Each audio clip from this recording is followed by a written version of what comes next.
effectively what we're doing is helping investor clients develop strategic assets that have a goal in mind. It's crazy what they can get, right, in terms of that rental income. We've gauged feedback from tenants and we've crafted designs that work inside those limitations and ultimately are received really well. Hi everyone, Sean here from Wilson Design and Build and Builders Brisbane. Today we're looking at episode number 2 of the Builders Brisbane podcast, and that is with Lynton from our team, having a chat with Casey Taylor from Tailored Property Wealth. They talk about a whole range of things specifically in relation to building granny flats and investment properties in South East Queensland. So if you're a little bit of a property nerd and you love talking about investment properties and how you can grow your portfolio, then this is the podcast episode for you. Lynton and Casey go really deep into certain aspects of the development process, especially in regards to the local city councils, what you can and cannot do in these various areas and local government areas within South East Queensland. And if that's something that's of interest, then stick around. You can put some comments down below, ask some questions as well. We're always here to help out. So without further ado, enjoy. So welcome back to another episode of the Tailored Property Wealth podcast. Today we have a guest on the podcast, Lynton. Welcome to the show. Thank you for having me. And today we're going to be talking all things, I guess, granny flat builds and I guess how we work together. Absolutely. As a team with, I guess, adding some secondary dwellings across the Brisbane marketplace, what everything looks like. So, no, I'm stoked to be here, mate, in collaboration. Yeah. So tell me, I guess, a little bit about your background, what you guys do. I guess I'm here as a representative, right, in the sense that we are Builders Brisbane, a subsidiary of Wilson Design and Build. Yep.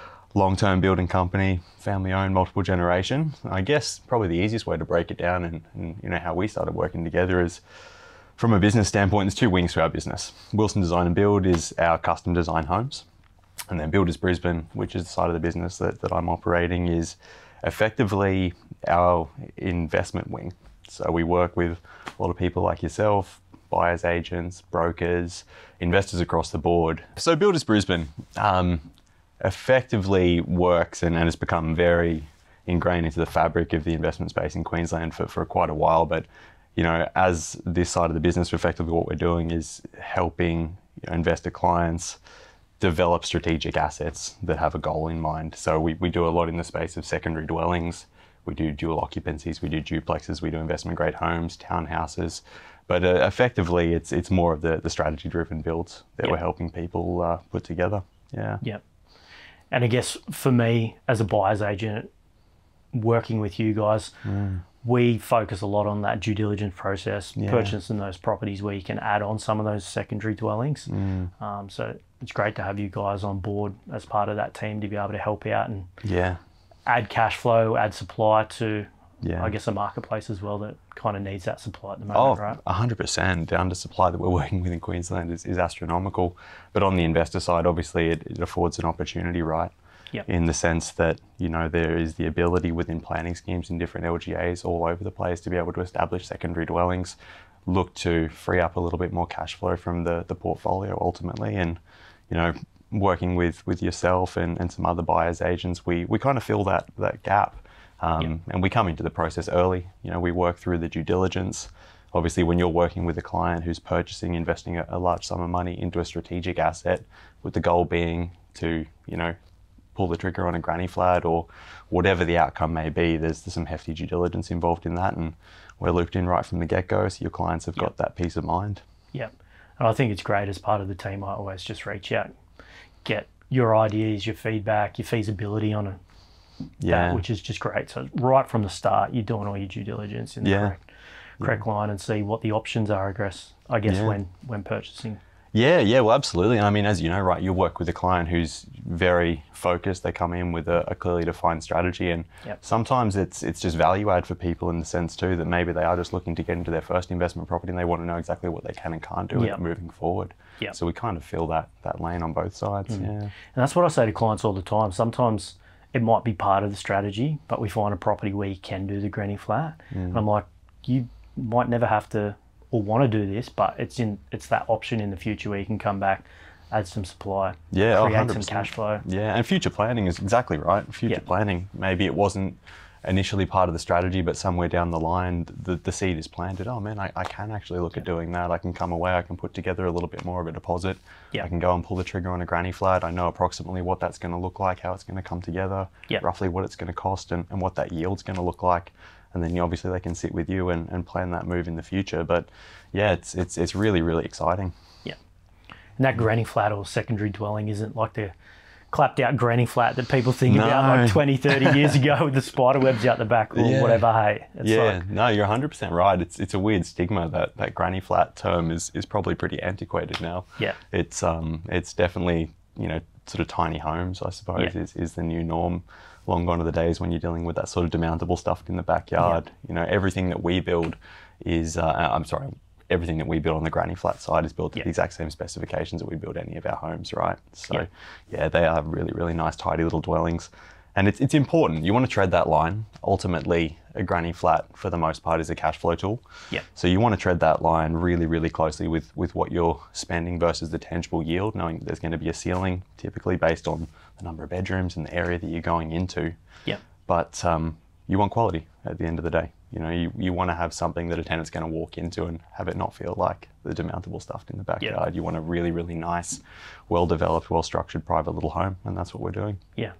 I like to think it's just a really solid unit kind of with that deck and a little bit of a backyard, which you might not get in a typical unit elsewhere, right? So, yeah, 100%. I mean, if you're doing that market analysis and looking at the comparables, obviously it is units, right, just by virtue of their inclusions and their overall floor space. Yeah. But I think where granny flats are definitely becoming more of a desirable thing for people to look at is you do have those little extra features. You have got somewhere to park the cars a little bit closer. You're not having to deal with walk-ups and elevators and all the rest of it. Yeah. You've got a little bit of backyard space. It's nice to step outside and put your feet on some turf at the end of the day. So they're definitely being snapped up really, really quickly. And no doubt you'd be seeing that as well as your clients are finishing projects and they're getting rented. Yep. It's overwhelming. It almost staggers me, every time we finish one of these projects and hand it over. It's nice to follow the yield through and see where they end up in the market. And it's incredible. Yeah. Yeah. I just was speaking to Beck Turner that I said off camera before, and she just rented one in Redland Bay for a crazy good price, and it's crazy what they can get, right, in terms of that rental income. Yeah, absolutely. I mean, obviously we're working with a pretty heightened supply-demand ratio in Queensland at the moment. Most of these little council areas that we're looking at, we've got vacancy rates less than 1% across the board, so there's definitely a little bit of pressure that's driving that. But I mean, every time I have one of these conversations with a property manager to follow up, it's always, 50, 60, people came to the inspection, they were queued up, we were overwhelmed with applications, and we're talking about secondary dwellings. So the landscape's shifted immensely. Yeah, and it's creating that more affordable option as well for people, right? Like whether it's like a younger couple that's saving for their first home or whatever it is, it's just a great option where they can get into something brand new, still affordable, and all the rest of it. Yeah, 100%. We kind of, that's something that is thrown around the office from time to time. We almost feel like we're benefiting on both sides of the equation. We're able to help our investor clients go and put something together that's incredibly meaningful for themselves and their families longer term. But it is really nice to be contributing to that supply of affordable housing all throughout Queensland, where we're desperately short of it at the moment. Yeah, for sure. Yeah. And what would you say your demographic is that you typically work with throughout the products that you, I guess, offer? Does it'd vary, I imagine. Yeah. I mean, on the client side specifically, or that's what you're referring to? Yeah. I mean, as I said a little bit earlier, Builders Brisbane as a brand, so to speak, focuses almost entirely on investment grade products. So we work with a whole array of different investor clients. But I mean, it's not to say that we don't work with, the everyday person that's just looking to build a nice little home in the backyard to bring a loved one a little bit closer. But for the most part, being so now interwoven into the fabric of the investment space in Queensland, it's working with, direct client investor, perhaps somebody that's purchased investment property or has been sitting on it for a period of time with this as a goal, who's now coming back to pull the trigger on the cash flow element of the strategy. Or it's working with, people like yourselves who are taking clients through that entire process. They come to you, they say, Casey, I want to purchase my first investment property. A granny flat's part of that strategy longer term. You go out, you find it for them, you introduce us early in the project to run that due diligence. then as soon as you're settled, we take over and guide them through the granny flat process end to end. So I suppose there's a little bit of variance in the sort of clients that we're working with, but yeah, the commonality for the most part is that they're investment type clients. I love it. And I guess there are some changes on a state level that are kind of being looked at. And then different local government areas as well making some changes that are going to come through. Are you able to kind of touch on the state government stuff? Yeah, Queensland for a long time has sort of been the Wild West when it comes to granny flats, in that, you know, we don't have a defined statewide policy in the same way that you see in New South Wales and Victoria. So a lot of the discretion as to how granny flats are executed has been put in the hands of the individual council areas or the LGAs, which means as you're traversing around, you kind of have to be a bit of an expert, especially, you know, as you're buying for clients in multiple areas with different budgets. But it's not to say that, you know, a granny flat in Logan City Council is the same as Redland City Council or Brisbane or Moreton. It's very different across the board, and it does vary up and down in terms of you know, specific site requirements, you know, granny flat specifications, usage terminology. There's a whole array of differences, and you know, navigating that is somewhat challenging at times. But we are possibly we're in the early stages at the moment, but there has been a proposal being put forward by the state government to look at moving to a statewide policy for design standards and usage for granny flats, which is extremely exciting. I think, obviously, as we've touched on earlier, that supply demand is stretched absolutely to breaking point. So as a state, we need to be looking more in the direction of solutions to be able to provide affordable housing and start to curb the trend a little bit more. So yeah, it's exciting, new information. It's only come out a couple of weeks ago. There's been a proposal put forward, and they're going through those early stages of consultation just to start to gauge some response. But yeah, it looks as though we could be moving to a statewide scheme, which would be really, really exciting. I think, like you said, it's like we're struggling from that supply point of view. We've got historically low vacancy rates. So it's great that they're starting to be a bit more open to kind of that statewide policy to create some more supply across the board. Yeah, I think the writing was on the wall a little bit, right? As you know, we're sort of existing in this amnesty period at the moment, whereby although you could always build a granny flat in virtually any council area around Queensland, the usage was restricted quite heavily by the individual councils. Some said, you know, go ahead and rent it out separately. That's totally fine. Other councils had restrictions on that. You know, it had to be rented out as, you know, one sort of fixed lease agreement with the existing dwelling, or it had to be rented out to associates of the people living in the main dwelling. So we are living in this amnesty period at the moment, which runs through until about September of 2025, where the state government stepped in and said, look, we are desperately short on housing for the next 3 years. Go out, build granny flats, knowing that if you do in that space and time, the rule set will be grandfathered, and as will the usage, and you'll actually be able to rent that separately. So when they did that, we started going, okay, this might be sort of foreboding as to what's coming. And obviously now that we've seen this proposal put forward, it looks like we may be moving to a statewide policy. Obviously super exciting on the investment front. Yeah, for sure. And probably touching on some specific local government areas and maybe just touching on kind of the possibilities at the moment. I'm obviously in the process of getting one sorted in Moreton Bay. So what's kind of, what I guess the basic requirements there in Moreton Bay at the moment? At the moment, Moreton Bay is liable to change. It's a little bit up and down, as you know. I mean, the rule set that we've been working to for the last few years has effectively been limitations on sizing for granny flats at either 45 or 55 square metres. And that was always based upon the frontage of the property that you held. So if you had a property that had a frontage sub 15 metres, you were capped at 45, anything north of 15 metres, 55 square metres, which is obviously what we're working on with you at the moment, a little nice 2-bedroom, 55 square metre granny flat. So that's what we've been working towards in Moreton Bay. I mean, obviously, if these state changes come to fruition, we could be looking to see that cap increased, which is really exciting. But at the moment, 55 square metres, they're probably one of the more restrictive council areas when it comes to granny flats at the moment. Not that that's always the worst thing in the world. It sort of just means you've got to be a little bit more creative with design. So over the years, we've worked with different property managers, different buyers agents. We've gauged feedback from tenants, and we've crafted designs that work inside those limitations and ultimately are received really well. Because you've got to think about it from like the local government area and what you're allowed to do, but then on the flip side, you need to make that appeal to the tenant right at the end of the day, because there's no point creating a product that no one wants to rent. So absolutely, yeah. it's finding those balances between everything, isn't it? 100%. Yeah, 100%. Yeah, there's definitely a lot of follow-up and research, I suppose, that goes into it. Obviously, we design everything in-house as well. It's full design build. So we've got a whole library of different designs that we've specifically put together for the different council areas where we've got different limitations.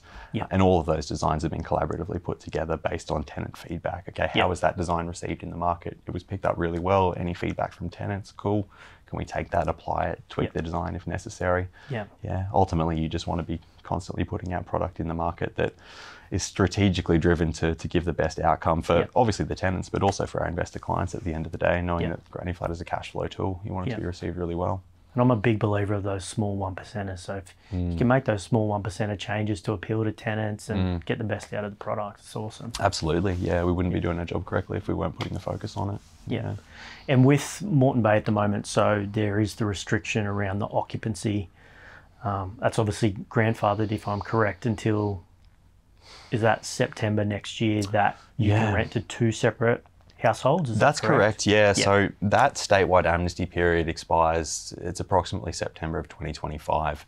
And it was tabled at the time when this amnesty period was put into place that at the end of that 3-year window, there would be some impact studies sort of performed on the state level, looking at each of the individual council areas just to, I guess, receive feedback, see how the introduction of separately rented granny flats affected those areas.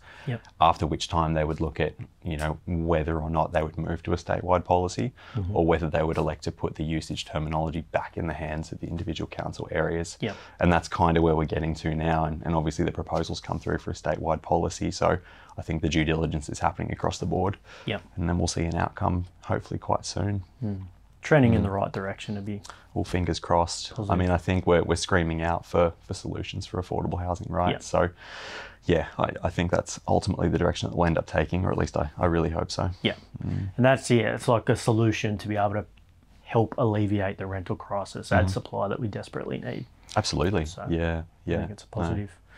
I guess going to just a couple of other local government areas and their requirements, Ipswich City Council, kind of what their guidelines are now and what they're changing what's to. Coming, hey? Hopefully soon. State of flux. I know this is a constant conversation between you and I and me and all of our clients who are holding investment property in Ipswich at the moment. Yeah, look, Ipswich has been probably one of those council areas that has been a little bit more restrictive when it comes to granny flats, in that the requirements were high and what you could develop was quite small. So at the moment still, obviously we're waiting for a new planning scheme to be officially signed off in Ipswich. But at the moment in the Ipswich Council area, they do require a slightly larger block. It's a minimum of about 800 square metres to develop a secondary dwelling that's capped at 50 square metres, 1-bedroom configuration. So it is a little bit more limited. Having said that, we've built many 1-bedroom granny flats in Ipswich over the years, and ultimately they are picked up and rented quite well. They're a great functional little design, but excitingly, obviously what we've seen introduced with the new planning scheme that we're waiting to have signed off, it's past consultation, it's at those final phases now, is increased caps across the board. And that's obviously really exciting, going from 800 square metres to build 50 to now a new sliding scale where the size of the property is going to determine ultimately how big of a granny flat you can build. We're looking at 450 to 600 square metre properties. You'll be all clear to build a 60 square metre granny flat, which is a really good functioning 2-bedroom size. Properties from 600 to 800 square metres, you'll be eligible to build 90 square metres, so again bigger. And then 800 plus blocks will be clear to build granny flats up to 120 square metres under the new planning scheme, which is huge. You know, that's small house territory at that point. So it is really, right. It's really like exciting. 3-bed, 2-bath. It's a decent sized property. Absolutely. And with that property, it's going to obviously have a separate yard, separate fence, separate metering as well. So although it's on the same title, it's going to be completely separate to that established dwelling at the front, right? Absolutely. And I mean, that's an important distinction too, in that a secondary dwelling is effectively that. It's a secondary dwelling in that it will always be secondary to the existing on the property. When you're developing a granny flat, it's not a separate entity that can be titled or sold separate to the existing home, which is why in the investment space we just often refer to them as a cash flow tool, because they are effectively that. But in the way that you set them up, absolutely. You know, you look at incorporating separate electrical meters, sub meters for water, subsequent connections for NBN. So to all intents and purposes, the granny flat is running entirely separate to the existing dwelling, which makes it easier for property management, far easier for tenants to manage. And then from a design standpoint, absolutely, there's some best practice that you should look at following. You really want to, as best you can, avoid the notion or the feeling that there's just a separate home stuffed in the backyard and you've got that sort of cross collaboration between tenants all the time. So if and when you can, absolutely, dividing fences always. You want to try and create the perception that it is a neighbouring dwelling, more so than that granny flat in the backyard. So define separate access points, functional privacy as best you can. On a site-by-site basis, the articulation of the granny flat, even down to the small things like windows, you know, just making sure you don't have that crossover between tenants as best you can. It's a well thought out thing, super private, even though they're both there. Absolutely, I mean, it's sort of that set and forget model, right? Especially on the investment side. Put together a really good, well thought out site plan. Don't rush through it. Come up with a good concept. Work through amendments. Bring your property manager into the equation. Review the plans together. Garner that feedback before ultimately we set on something and put forward and build it. That way, it's all set up. It's separate, and away you go. You can let it do its thing.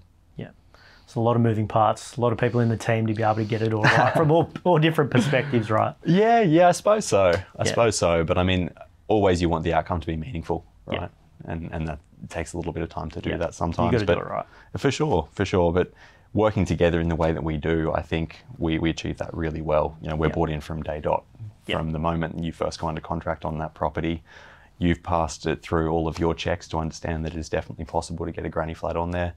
You bring us in, we conduct that due diligence, we put together concept site plans, and then right from the point of a contract being signed, we're looped into that equation so that we have all of that information, and ultimately the granny flat we go on to build, if the client goes on to build, it's going to be the best outcome for the site. And that's what you want to do as a sophisticated, educated investor. You want to surround yourself with that team of specialists, right, across all different aspects, so you can just tick all the boxes and get it right. Because one person trying to do all these different bits and pieces, even me, as a buyer's agent, I can't do all of that, right? So you need to leverage those people in all aspects to get it right, tick every box. It does all network building, isn't it? And I think that's what the most savvy investors always do. I know Robert Kiyosaki still says that, right? Whenever he goes into a deal, he sends in his rugby team because he's got all the people in the correct positions to be able to make the decisions better than he can. I think that's what a savvy investor does always.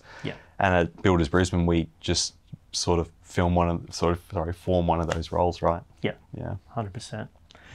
And quickly touching on, I guess, just one more local government area is Logan City Council. Are you able to tell me kind of the requirements there in that local government area? Logan is relatively straightforward in the sense that you've got granny flat sizing capped at 2 points based on land size. So effectively, if you're working with a block anywhere up to 1,000 square metres, they place a secondary dwelling cap at 70 square metres in terms of the granny flat size. On any block north of 1,000 square metres, you're all set and clear to be able to do 100 square metre granny flats. You can expand a little bit bigger there. But relatively straightforward in Logan. Logan is one of those council areas that's always been, quite development friendly and accepting of granny flats. So separate usage has always been something that they've been in support of. But quite a straightforward council area to work with, and ultimately, one that we're building a lot of granny flats in. It's a council area that has brought in a lot of investors, specifically over the last 4 or 5 years, a lot of which are now leveraging that ability to extend the cash flow by building granny flats. And there's an infrastructure charge there in the Logan City Council, isn't there? Yeah, there is. So Logan City Council does have infrastructure charges, and they're measured against the number of bedrooms ultimately that the dwelling has. Pretty easy to go through and get an estimate directly from Logan City Council just using their hub. But ultimately it does work out to be about $20,000 or thereabouts for infrastructure fees for a granny flat. And you just add that into your feasibility, right? And your numbers. All part of the financial due diligence, right? And that's something that we try to assist people with from the outset. I mean, obviously it's the construction due diligence, going, okay, can we get a granny flat on this site? But going one step further, even if the client's not building immediately, being able to help you out with some sort of preliminary quote so they can go, I can do it. Here's roughly what it's going to look like in form of a site plan, and here's approximately what it's going to cost. at that point in time, you're able to go, cool, yeah, this makes sense. I can move forward right now, knowing what the end outcome and the yield is going to be. Or maybe if I have to shelve it for a couple of years, cool, I can start to run those sums and do that due diligence now. So it's something I can aim for in the future. Yep. And that's the thing, right? We have some clients that probably aren't in a position to pull the trigger on the granny flat straight away, but they want to do it in the future. Yeah. So it is just getting it all in a row now, and then when they are in that position, especially when we see rates drop, their borrowing capacity improves, things will jump up a bit, and then they've got the capacity to go and lend the funds and get that cash flow injection into their portfolio or the one property or whatever it looks like. 100%. And for that interim period, just sleep soundly, knowing that the property they've invested their money in for the time being is going to allow them to go ahead and fulfill that strategic goal longer term. And there's no guarantee, right, like that the rules today are the same in a couple of years' time. Well, there's a caveat, it's always subject to change, right? But you can only control what you control, make sure it ticks all the boxes for now, and then you reassess, make sure it still ticks all the boxes in a couple of years. Yeah, absolutely. Yeah, I mean, it's something we sort of have to drill home sometimes, is that councils are always liable to change that position, right? Yeah. And we do see little amendments to planning schemes here and there, which is why, you know, potentially with a statewide policy coming down the line, there might be a little bit more reassurance in that regard. Bit more clarity, and that'll be nice, structure. a bit more clarity. Yeah. It's just something as an investor, you can't control some things, and It's always something. Yeah. So negative gear, and it always comes back around, the discussion about it. The old property cycle. Yeah. Well, thanks for kind of going through. Yeah, no trouble. I guess the different options in some of the local government areas in the Brisbane area. I think it's just insightful for investors who are purchasing in Brisbane, as the options that you can kind of add to those properties that you are purchasing. No, absolutely, mate. No, it's nice to sit down and talk about it a little bit more. I think, you know, most of the time, you know, knowing is the first part, right? So you can start to shed a little bit more light for some people that perhaps hadn't even thought about that. Exactly, you know, right. I'm sure there's innumerable clients that you've worked with over the years that are holding investment properties that are maybe going to start to go, okay, rates are a little bit higher. I need to start looking at increasing that cash flow from the portfolio. What's a meaningful way that I can do that? And starting to introduce more and more people to this concept is a really important thing. So I'm happy to sit down and chat to you about it, mate. Yeah. Thanks, man. Appreciate it. All good. No worries. Hey, so if this episode was of any value to you, then why don't you check out episode 1 of our podcast. This is where I speak to Dan, one of our clients. He's a property investor and high school teacher. You can click on that video just here. If you thought that this was great, leave a like and a comment. Would love to hear from you. If you've got any questions, drop a comment as well. We'll be able to answer you in the comment section, or you can send us through an email, admin@buildersbrisbane.com. Bye.